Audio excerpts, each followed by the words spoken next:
I was bicycle riding on the MacArthur Causeway.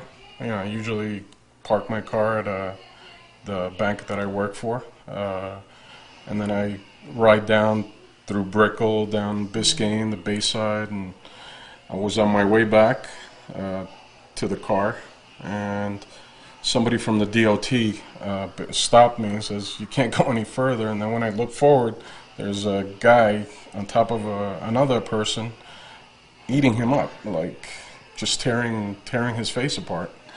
And I was like, I go, and I try to scream at him, hey, get off of him, It's like the guy he was like a zombie. He was a crazy looking person. So I ran down, I saw a cop car like a block away, and I rode to him and I said, hey, somebody's killing somebody there. And he came back, and that's when, the whole confrontation happened. Your voice still quivers when you talk about it. Yeah, it's something. It's going to take some time to forget. I never thought I would see somebody else eating someone. It was really horrific. When you say eating someone, I mean, it's hard for me to even imagine. Like, visually, what did you see? Him tearing up pieces of his flesh. His ears, his nose, he was like tearing it up and just throwing it away.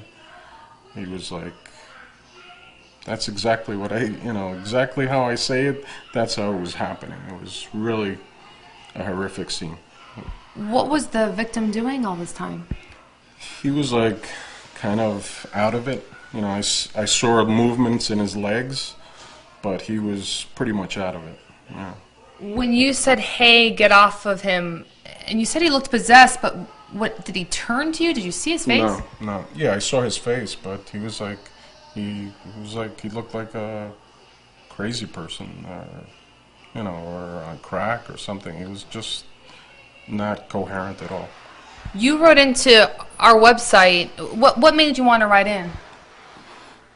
I had to vent somehow. I just had to write it down, what I just saw, and it was like, I just had to somehow get it on paper or something. It was, an ordeal. It really is. It really was. You wrote you even might be moving your family from Miami after this. It's a thought. It's a consideration. I think something should definitely be done about all these individuals that are just living under a bridge. I know a lot of people that won't even venture into that area because they're scared, and it's a shame. It's a real shame. Something should be done about that. And it's not like you're from a small little town. No, I grew up in New York. I've seen a lot of pretty serious, intense situations, fights and drugs, and but I've never seen anything like that. It was really incredible. Your eyes are even tearing up. No, not tearing up. I wouldn't, but it's just, something that's going to be in my mind for a long time. How many kids do you have? I have 3. So you're a father of 3. And what are you telling them about everything? As little as possible. Yeah. Just saying, it's crazy people out there.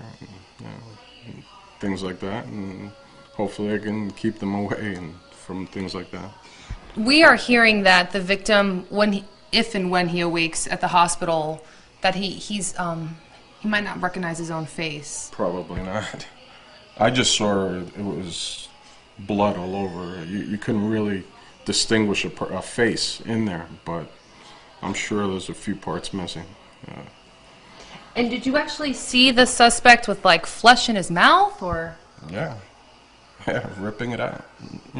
Blood dripping. It was intense.